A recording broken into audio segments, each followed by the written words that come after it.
이제 그 시행의 효과들을 저희가 좀 점검을 해볼 필요가 있는데 그럼에도 불구하고 시장은 여전히 좀 우려 섞이는 시선들이 있고 이에 따라서 대통령께서도 재검토 보완 더 추가적인 재보완 검토도 지시하는 그런 상황입니다. 관련해서 제가 몇 가지 질문을 드리고 제안도 좀 드리려고 하니까 답변은 마지막에 좀 몰아서 좀 해주시기 바랍니다.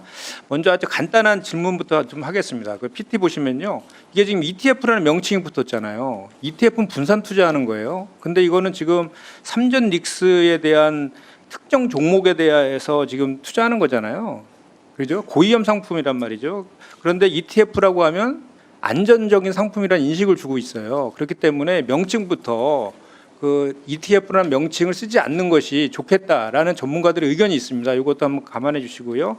두 번째는 이제 7월 16일 날 금융위에서 대책을 발표했는데 대표적인 것이 이제 예탁금 3천만 원 인상하는 거와 대웅증권 미인정, 그리고 신규 상품 상장을 중단하는 것, 그리고 이제 그 괴리율 관리를 3%에서 2%로 강화하는 내용들이 포함되어 있습니다. 요 중에서 이제 예탁금과 대웅증권 미인정이 내일부터 시행되는 거죠. 내일부터 시행, 7월 30일부터 시행. 31일부터 시작합니다. 내일 모레. 네네. 예. 그래서 이 관련돼서 이렇게 했을 경우에는 시장에서 어떤 효과들이 있을지에 대해서 나중에 정리해서 좀 답변을 좀 부탁을 드리고요. 저희가 자사운용사들하고 간담회를 좀 했었는데 당의 그 TF에서 거기에서는 예탁금을 3천만 원 올리면 기존 10만 개 넘는 계좌가 1만 개 정도로 줄고 하루 거래량도 한 60% 감소될 것이다라는 전망을 좀 하고 있더라고요. 좀 낙관적인 전망일 수도 있습니다. 그래서 그 효과들에 대해서 좀 저기 설명을 좀 해주시기를 좀 부탁드리고요. 그 다음에 제가 좀 제안을 좀 드리고 싶은 것은 뭐냐면 이것도 저희가 많은 그 전문가들하고 시장 참여자들 그리고 해외 사례를 좀 종합해 갖고 이제 드리는 말씀이란 말씀 먼저 드리는데 레버리지 상품의 배율 조정을 좀 할 필요가 있다라는 겁니다. 지금 현재 2배잖아요. 물론 해외 같은 경우는 4배짜리도 있고 더 많은 상품도 있지만 뭐 바이낸스 같은 경우는 150배짜리도 있더라고요.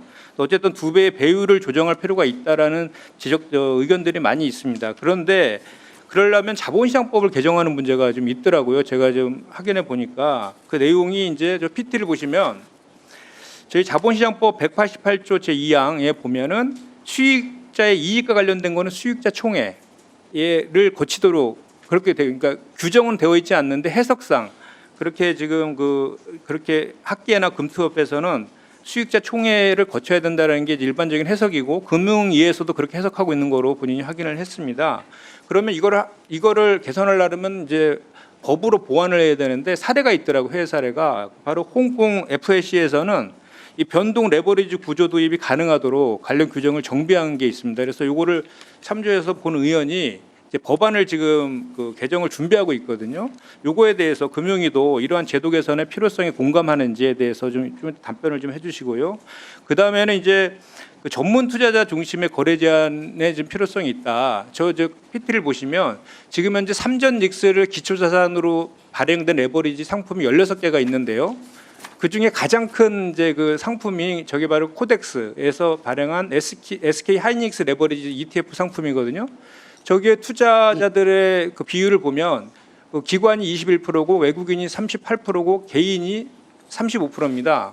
그러니까 개인들이 비중이 상당히 높잖아요. 그렇기 때문에 기준을 정해서입니다. 이것도 시장 변동성이 과도하게 확대되는 경우에는 그 기준을 잡아서 전문 투자자에게만 신규 매수를 허용하는 방안. 이것도 지금 많이 지금 제한되는 그런 의견이다라는 말씀드리고, 그다음에 기타 이 2가지 외에도 그 금융위에서 뭐 이렇게 어떻게 보면 그 개인 그 계좌별 자산의 일정 비율을 정해서 그 제한하는 방법이라든지 또는 기탁금을 지금 3천인데 더 올릴 방법은 없는지 이런 것도 종합해서 좀 답변 좀 부탁드립니다.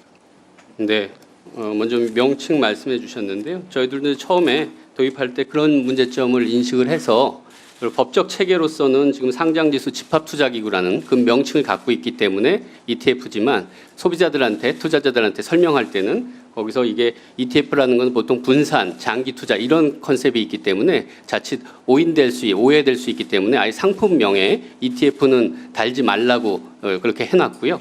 이제 둘째 말씀하신 게 그럼 예탁금을 3천만 원으로 하고 현금으로만 이렇게 갖게 하면 과연 효과가 얼마나 될 거냐 뭐 이런 건데 이런 부분은 어제 저도 그 자산운용사랑 증권사들 업계에 같이 만나서 얘기를 했는데 그 똑같은 얘기, 자기들이 갖고 있는 계좌라든지 거래 금액 현재 기준으로 보면 뭐 그런 정도의 영향이 나타날 수 있을 것 같다.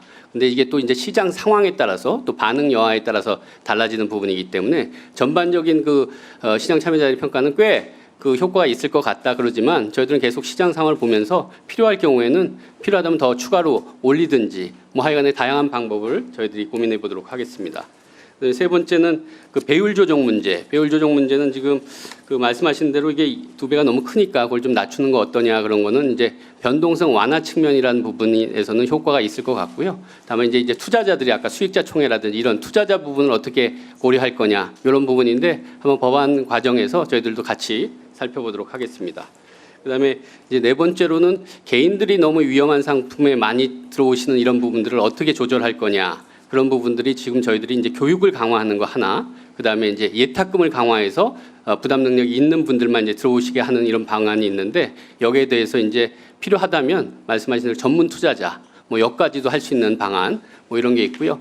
그다음에 어제 저희들이 이제 업권이랑 해서 말씀드린 게 뭐냐면 이건 이제 문턱을 높이는 건데 일단 문턱이 넘어서 들어오신 분들 같은 경우는 너무 거래가 이게 많다 그러면은 그 자기 투자 전체 전체 금액 중에 일정 부분만 한도를 설정해서 전체를 다 투자할 수 있는 게 아니라 부분적으로 투자할 수 있게 그 규모를 줄이는 문턱을 높이고 문턱 내에서 들어와도 하는 방법들이 있고요. 그다음에 이제 두 번째로는 시장 운영 방식입니다. 이제 개인 말고 그 LP라든지 그다음에 자산운용사들이 하는 부분은 특히 자산운용사 같은 경우는 이제 리밸런싱이 장 종류에 너무 집중된다 이런 부분이 있어서 어제 업권이랑 얘기하면서 그걸 장 종료 시간에 집중하지 말고 장 전체 시간에 좀 분산할 수 있는 방안을 한번 같이 강구해 보자 그렇게 했고요. 그다음에 증권사들도 너무 과도하게 거래를 늘리는 부분이 없는지 이런 부분들도 시장의 효율성이랑 조화되는 범위 내에서 그 거래 규모를 좀 줄일 수 있는 방안이 뭐가 있는지 그런 부분도 지금 강구해 나가고 있습니다.